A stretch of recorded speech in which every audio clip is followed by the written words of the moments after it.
এগুলো মজাব আছে, যেমন আমরা হিজবুল্লাহ করি, কেউ কেউ তবলিগ জামাত করি, কেউ জামায়াত উলামায়ে হিন্দ করি, কেউ জমিয়তে বাংলা করি, কেউ আজানগাছি করি।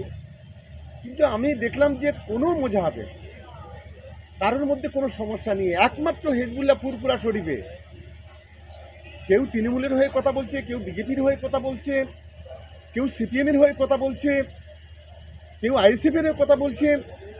এই করে মুসলিম সমাজটাকে, বিশেষ করে হিজবুল্লাহ যারা সদস্য আছে, তাদের সমর্থক আছে, তাদেরকে বিপদে পরিচালিত করাটা চক্রান্ত করছে। আমি এর তীব্র নিন্দা করছি এর জন্য। কিন্তু টস থেকে আরো বক্তব্য রাখতে গিয়ে তিনি বলেছেন যে তৃণমূলকে যারা গালাগালি দিত, মুখ্যমন্ত্রী তাকে দলে নেওয়ায় সংখ্যালঘুদের ক্ষোভ সৃষ্টি হয়েছে। এতে নওশাদের লাভ হবে, ভাঙড়ে জিতবে নওশাদ, 2-3টে আসনও পেতে পারে বলে নওশাদ সিদ্দিকী বলছে। কি বলেছে আমি জানি না, তিনটে তো দূরের কথা, এবারে আইএসএফ শূন্যতে রান করবে, নওশাদ এখানে হারবে। যে বলেছি আমি তার উদ্দেশ্য করে বলছি, নওশাদ এখানে হারবে।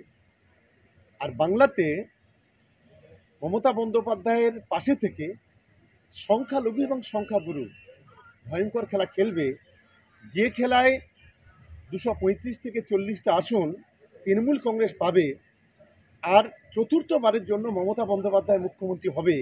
এটা আজকের অন ক্যামেরা আমি আপনাদের মাধ্যমে সবাইকে বললাম। প্রথম থেকে তোয়া সিদ্দিকীর সঙ্গে একটা যে বরাবরই সরকারের ভালো সম্পর্ক, যখনই কাসেম সিদ্দিকী তৃণমূলে ঢুকলো, কোথাও কি তোয়া সিদ্দিকী অস্তিত্ব রক্ষার জন্য কি? এটা আমাদের ব্যক্তিগত বিষয়। দল এ ধরনের, বাংলার মানুষ মমতা বন্দ্যোপাধ্যায়ের দিকে ভোট দেয়, তৃণমূল কংগ্রেসকে, অভিষেক বন্দ্যোপাধ্যায়কে দিয়ে ভোট দেয়। এসব কে কি বলছে, নওশাদ সিদ্দিকী কি বলছে, আব্বাস সিদ্দিকী কি বলছে, তোয়া সিদ্দিকী কি বলছে, কাসেম সিদ্দিকী কি বলছে, এসব কথা বাংলার মানুষ শোনে না। বাংলার মানুষ জানে কোনটা দুধ আর কোনটা পানি। আমি নিশ্চিতভাবে মনে করি আগামী দিনে বাংলার মানুষ তৃণমূল কংগ্রেসের সংখ্যালঘুরা তৃণমূল কংগ্রেসের পাশে আছে, তৃণমূল কংগ্রেসের পাশে থাকবে। আর আমি একজন সংখ্যালঘু পরিবারের সদস্য হিসেবে বলছি যে আমাদের শেষ জীবনে রক্তবিন্দু থাকা যতদিন থাকবে, ততদিন আমরা মমতা বন্দ্যোপাধ্যায়ের সঙ্গে আছি। আমার সঙ্গে বাংলার সংখ্যালঘুরা অন্তত একমত হবে। আর বিশেষ করে কে কোথায় কি বলছে জানি না, সম্পূর্ণ তার ব্যক্তিগত বিষয়। আজকে যদি বাংলায় যে ধরনের নোংরামি গত কয়েক মাস ধরে চলছে, সংখ্যালঘু বলি আর সংখ্যাগুরু বলি, মমতা বন্দ্যোপাধ্যায়, অভিষেক বন্দ্যোপাধ্যায় ছাড়া বিকল্প কোনো রাস্তা এই বাংলাতে নেই। এটা বাংলার মানুষ খুব ভালো জানে।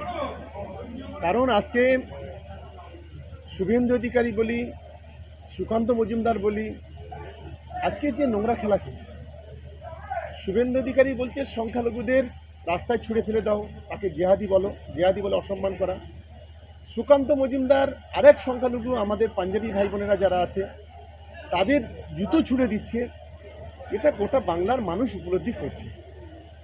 তাই কার কোথাও কিছু হয়তো একটু সমস্যা হয়েছে, এই ধরনের কথাবার্তা বলে বাংলার মানুষকে বিভ্রান্ত করা যাবে না। বাংলার সংখ্যালঘু মানুষেরা জানে যে এই মুহূর্তে বাংলার সংখ্যালঘুদের পাশে কে আছে আর কে নেই।